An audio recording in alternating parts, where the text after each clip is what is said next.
Peço aos irmãos que abram o texto em 1 Timóteo capítulo 3. Nós leremos o verso 1 ao verso 12. Considerando a assembleia que se aproxima, se o Senhor nos permitir, será realizada no dia 5 de abril. Eu quero trazer agora algumas instruções para muitos, rever algumas instruções da Palavra de Deus sobre a necessidade de observarmos aquilo que ela nos orienta no tocante à escolha de candidatos para o oficialato da igreja. 1 Timóteo, capítulo 3, verso 1 ao verso 12, que diz assim: Fiel é a palavra, se alguém aspira ao episcopado, excelente obra almeja. É necessário, portanto, que o bispo seja irrepreensível, esposo de uma só mulher, temperante, sóbrio, modesto, hospitaleiro, apto para ensinar, não dado ao vinho, não violento, porém cordato, inimigo de contendas, não avarento, que governe bem a própria casa, criando os filhos sob disciplina com todo respeito.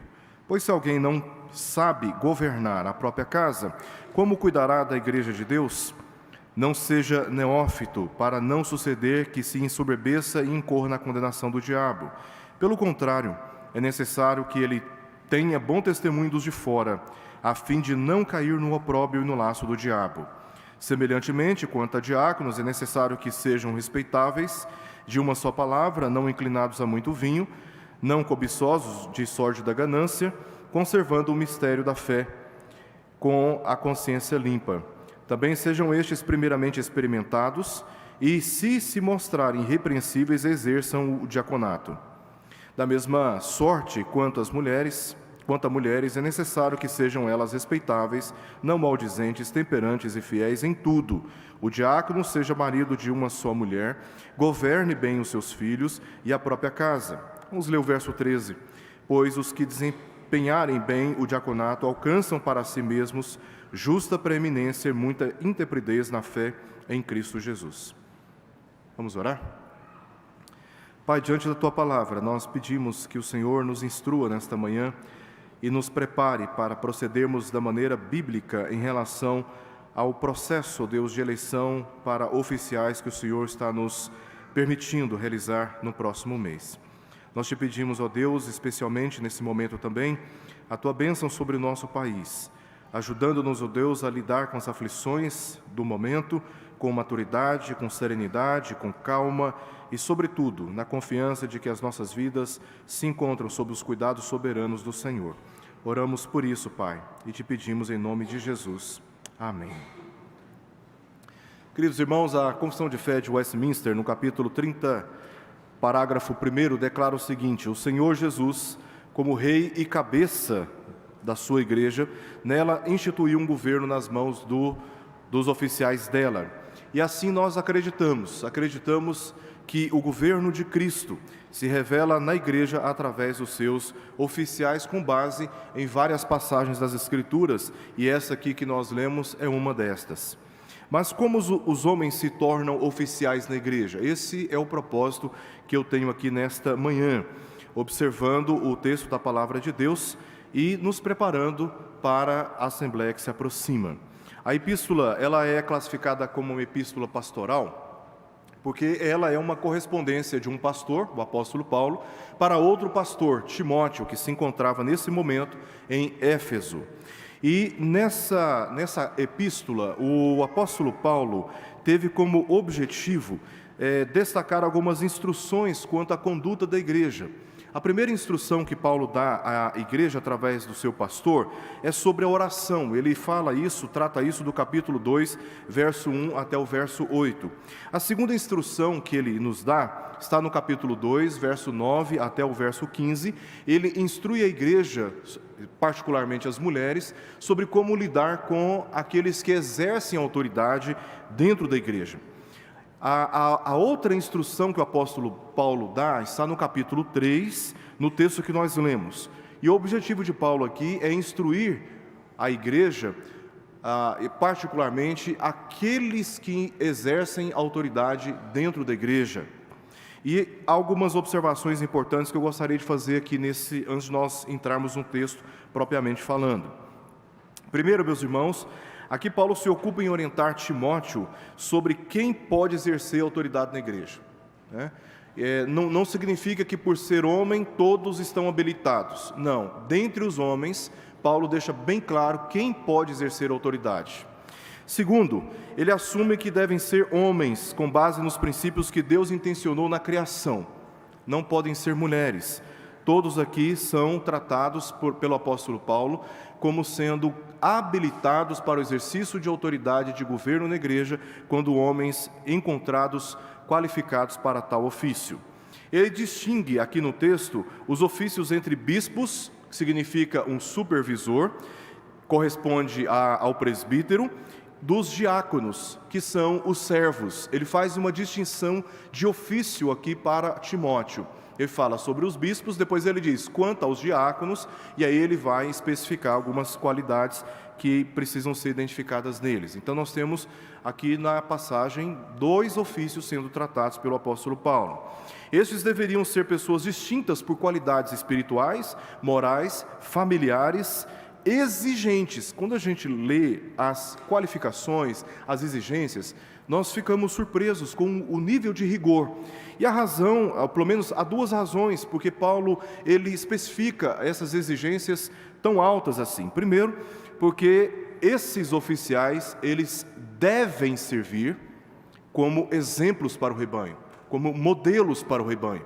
Homens diante dos quais a igreja estará observando e seguindo o seu exemplo. Segundo, especialmente porque a palavra de Deus é fiel, e para lidar com a palavra de Deus que é fiel, é exigido que homens sejam fiéis, tanto no ensino como na aplicação dela, na obediência a ela, uma vez que serão vistos como modelos dentre o rebanho. Dentre tudo isso, Paulo destaca como homens se tornam oficiais na igreja. E é isso que eu quero destacar aqui. Em primeiro lugar, no verso 1, nós vemos Paulo deixando claro que o processo de se tornar oficial na igreja começa com aspiração. Segundo lugar, verso 2 ao verso 12, qualificação. Não é só a aspiração, há também uma exigência quanto à qualificação. E por fim, quero destacar o que está dito no verso 10 sobre o exame. 3 processos pelos quais homens se tornam oficiais na igreja: aspiração, qualificação e também exame. Então, o verso 1, vamos ler novamente, diz assim: fiel é a palavra, se alguém aspira o episcopado, excelente obra almeja. Lá no verso 8 nós lemos: semelhantemente, ou seja, assim como já foi descrito a respeito dos bispos, correspondem aqui aos presbíteros na igreja. A diferença de palavras é porque o bispo, ele significa aquele que observa o rebanho, acompanha o rebanho, supervisiona o rebanho, e o presbítero, uma palavra grega que significa ancião, que tem uma relação com a sua experiência, com a sua maturidade e com a sua maturidade bíblica, né, a respeito das Escrituras. É só essa a diferença, mas corresponde ao mesmo. Então, Paulo no verso 8 diz: olha, da mesma forma como eu já descrevi e orientei a respeito dos presbíteros, assim também me dirijo agora àqueles que almejam, àqueles que aspiram o diaconato. Então, primeiramente, é necessário aspirar. Esse é um interesse declarado, né, uma ação do desejo. Você aspira, ou você expõe o que está dentro para fora. Então, essa é a aspiração. Você tem um desejo, e esse desejo, ele é exposto, ele é declarado, ele é manifesto. Então, isso é um meio pelo qual, ou talvez o princípio pelo qual, homens se tornam oficiais na igreja.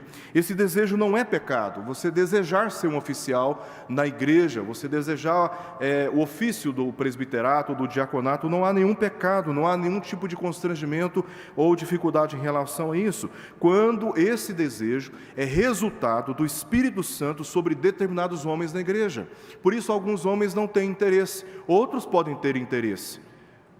E o interesse legítimo, obviamente, é aquele que é resultado da ação do Espírito Santo na sua própria vida.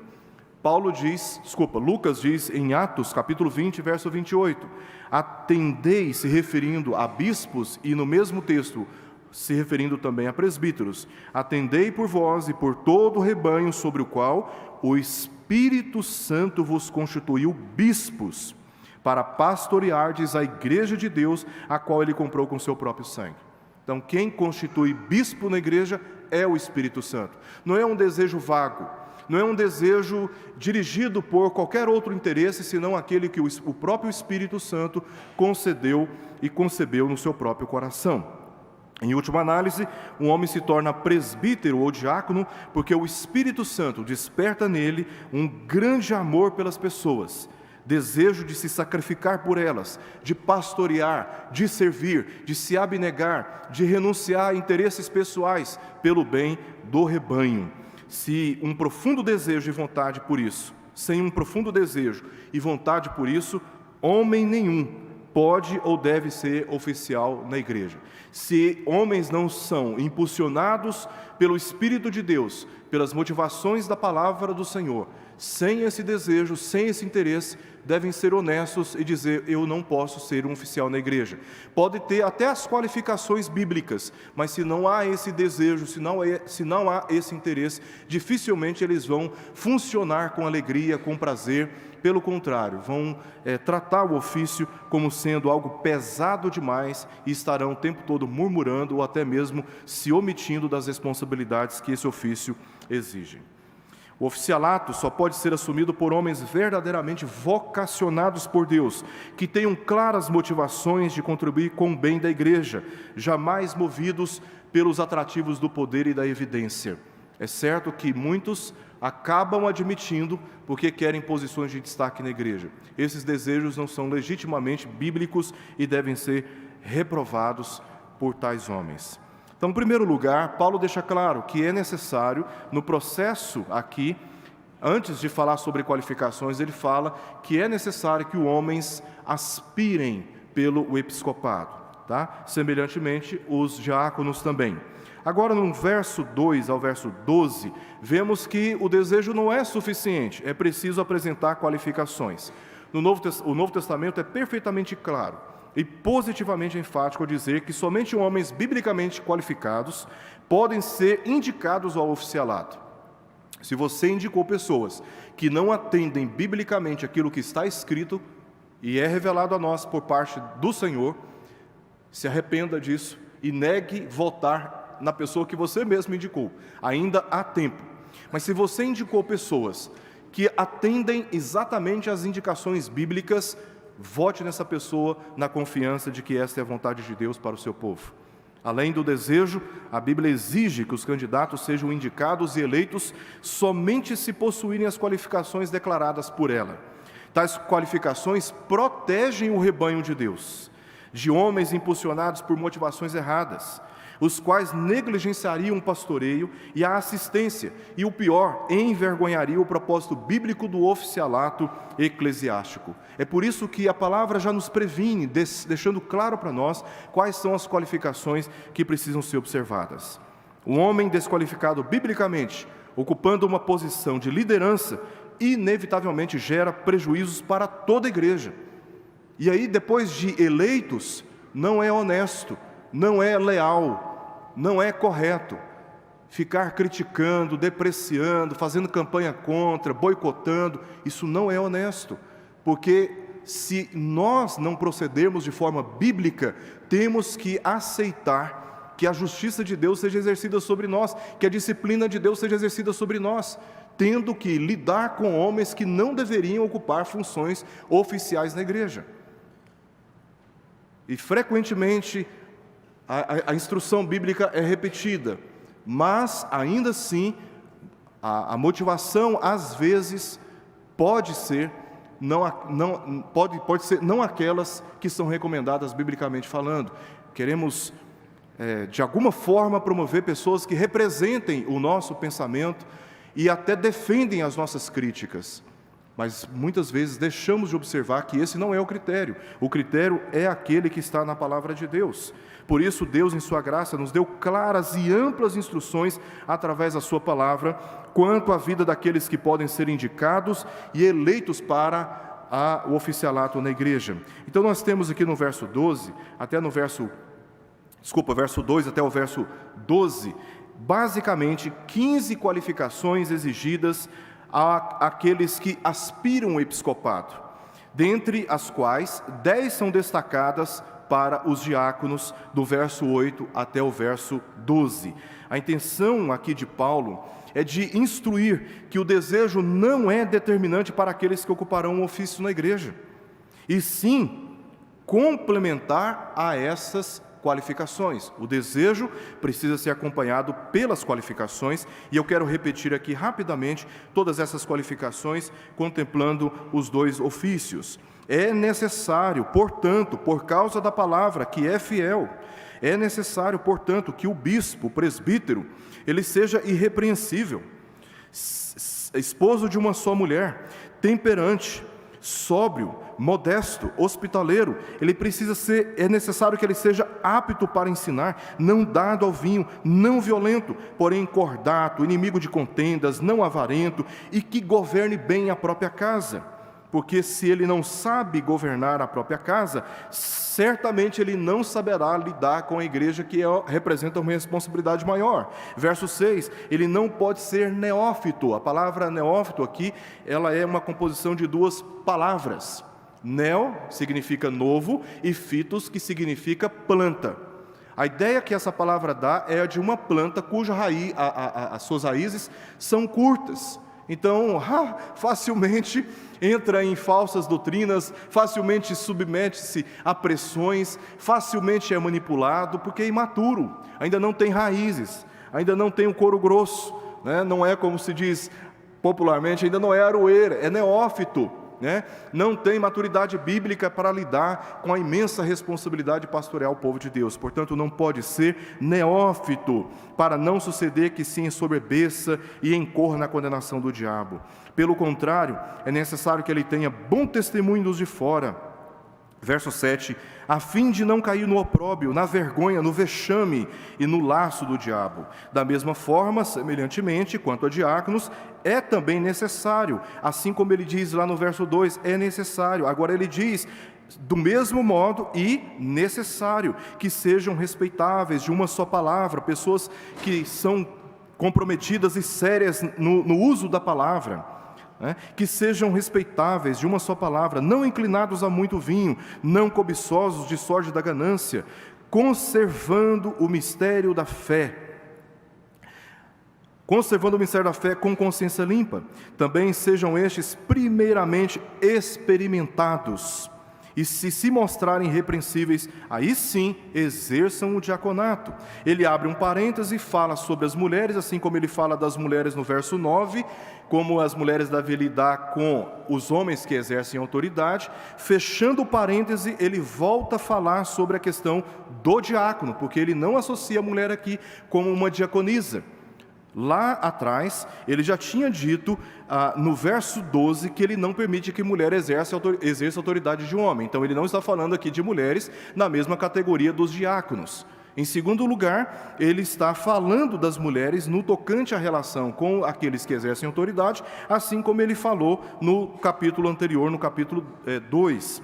Aí, fechando o parêntese, verso 12, o diácono seja marido de uma só mulher, governe bem os seus próprios filhos e a própria casa, pois os que desempenharem bem o diaconato alcançam para si mesmos justa preeminência e muita intrepidez na fé em Cristo Jesus. Então, essas qualificações estão expostas aqui para justamente, como eu já disse, para proteger o rebanho de homens impulsionados por motivações erradas. Se essas observações não forem observadas pela igreja, se o critério não for os critérios bíblicos, se não formos rigorosos na obediência aos conselhos da palavra de Deus e elegermos homens com outras motivações, com outras qualificações, não formos porque muitas vezes a amizade, ela impede que atendamos aquilo que a palavra de Deus diz. Não, eu tenho que votar porque eu sou amigo dele, convivo com ele há muito tempo, conheço ele, mas espera aí, ele, apesar disso, ele atende as qualificações bíblicas? Se não atende,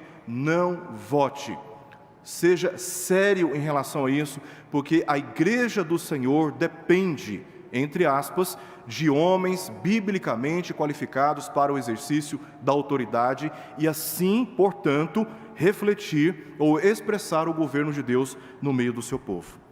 Primeira exigência bíblica para que homens se tornem oficiais na igreja, é necessário que eles aspirem, eles desejem, sob a influência do Espírito Santo, a ocupação de tais ofícios na igreja. Em segundo lugar, é necessário que atendam às qualificações que a palavra de Deus recomenda. Em terceiro e em último lugar, Paulo deixa claro que é necessário um exame. Isso está explícito no verso 10, quando ele diz: também sejam estes primeiramente experimentados, voz passiva, tá? Esses homens que desejam e que têm qualificações bíblicas, eles ainda precisam ser experimentados pela igreja, porque a recomendação de Paulo a Timóteo é para a igreja. É necessário que eles sejam experimentados, tá? É preciso um exame. Deus requer do oficial uma tarefa muito séria. Por esse motivo, ele deve ser alguém que se destaca, não pelo seu status social na igreja, devido à sua graduação acadêmica, devido ao seu nível econômico, material, ou até mesmo a sua história dentro da igreja. O fato de você ocupar os bancos da igreja há muitos anos não significa que você esteja, por isso, qualificado ao oficialato.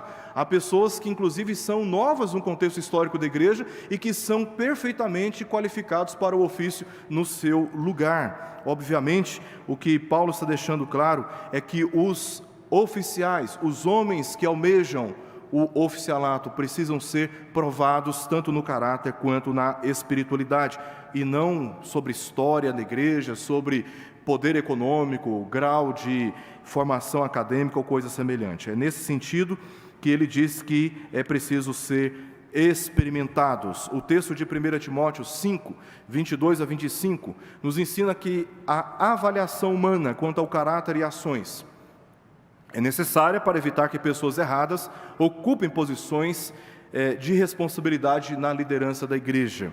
Um dos melhores exames que a igreja local pode fazer, primeiro, é designar tarefas para conhecer a vocação e o compromisso.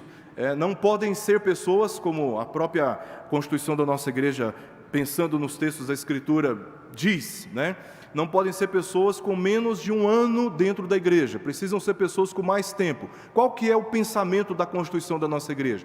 Que esses homens precisam ser conhecidos. A vocação precisa ser percebida, para que a igreja tenha a confiança de votar nesses homens, sabendo que eles atendem àquilo que a palavra de Deus diz. Segundo, verificar se além da espiritualidade e caráter, é alguém que investe a sua vida no ensino da doutrina, visitas pastorais, aconselhamento, liderança de algum ministério, visitas aos enfermos, e aos idosos, órfãos e viúvas, se tem disponibilidade para atender necessidades da igreja de forma regular, semanal. Por quê? Porque se uma pessoa não está fortemente comprometida com as necessidades pastorais ou diaconais regulares das pessoas, não oferece garantia que será depois de eleito. Não existe mágica no processo de eleição, não existe mágica na Assembleia. A Assembleia apenas é um reconhecimento oficial e público daquilo que esses homens já provaram, já demonstraram, já testemunharam dentro da comunidade. A igreja local não pode ser ingênua, pensando que se não dedicam suas vidas a essas funções antes de serem eleitos, se dedicarão depois de eleitos, visto que homens vocacionados por Deus para o oficialato provam que são pelo compromisso antes de assumirem quaisquer cargos oficiais dentro da igreja designados pela Assembleia. É só você observar a vida antes do cargo, inclusive quem já ocupa o cargo, se atendem, se estão respeitando a nobre responsabilidade do ofício que já estão ocupando. Tanto aqueles que não estão ocupando cargos oficiais, como aqueles que estão ocupando cargos oficiais, precisam ser observados pela Assembleia, para justamente a Assembleia voltar na consciência bíblica requerida pelo Senhor da igreja. Então eu quero terminar aqui trazendo algumas orientações para todos nós. Em primeiro lugar, me dirijo aos homens especificamente.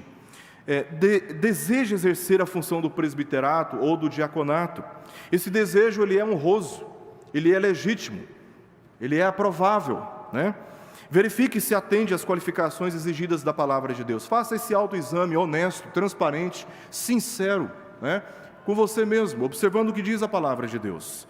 Se você atende e seu nome tenha sido indicado por algum membro da igreja, considerado apto para o oficialato pelo conselho da nossa igreja, aceite participar do pleito. Não corra. Você tem um desejo, seu nome foi indicado, o conselho examinou e o considerou apto. Neste caso, aceite a indicação. Aceite a indicação para participar do pleito. Além da imensa responsabilidade, é um imenso privilégio que o Senhor nos dá de servir o seu povo autorizados por Ele, porque a autoridade é dada pelo Senhor. E Ele usa apenas a igreja, mas a autoridade vem do Senhor, é o Espírito quem nos constitui. A igreja apenas, ela testifica aquilo que é a vontade de Deus no momento do voto. Agora eu me dirijo à igreja como um todo que participa do voto, homens, mulheres, ou seja, todos os membros comungantes da igreja. Seja criteriosa ao votar em qualquer nome para o oficialato, observando as qualificações exigidas para cada um. Lembre-se que as listas que nós temos na Escritura, quanto a essas qualificações, elas são descritivas e não normativas para o oficialato. Isso significa dizer que nem todos são aptos para ensinar, como um professor de escola dominical, por exemplo. Mas todos devem ser aptos para instruir biblicamente pessoas em suas necessidades pessoais e firmes em defesa da fé evangélica. Ele pode não ser uma pessoa apta para subir no púlpito e ensinar, para dar aula na escola dominical, mas ele precisa ser biblicamente preparado para aconselhar pessoas e defender a fé evangélica. Porque ele vai visitar, porque ele vai lidar com dilemas, ele vai lidar com dúvidas, e ele precisa estar qualificado biblicamente para ensinar. Se não conhece a Escritura, se não tem maturidade bíblica, a igreja, e inclusive o indicado, o considerado apto, porque o conselho da igreja não é capaz de olhar tudo de forma perfeita, o exame do conselho tem as suas imperfeições, por isso que uma vez que o conselho apresenta os candidatos, ainda assim a igreja, depois de ter feito um exame para indicar, precisa fazer um exame ainda antes de votar. Tudo isso justamente para filtrar aqueles que vão representar o governo de Deus na sua igreja. Por fim, nos dediquemos às orações, pedindo que Deus realize a sua vontade e nos oriente na escolha daqueles que assumirão cargos oficiais na igreja, representando, como já foi dito, o governo de Deus entre nós. Se observarmos a palavra de Deus, Ele nos abençoará. Se não observarmos a palavra de Deus e agimos sem alinhamento, sem sintonia com ela, depois sofreremos os danos por causa da nossa desobediência e da nossa carnalidade. Que Deus tenha misericórdia de nós, nos dê serenidade, maturidade e firmeza para observarmos o que diz a palavra do Senhor e assim votarmos de consciência livre na presença do Senhor. Vamos orar?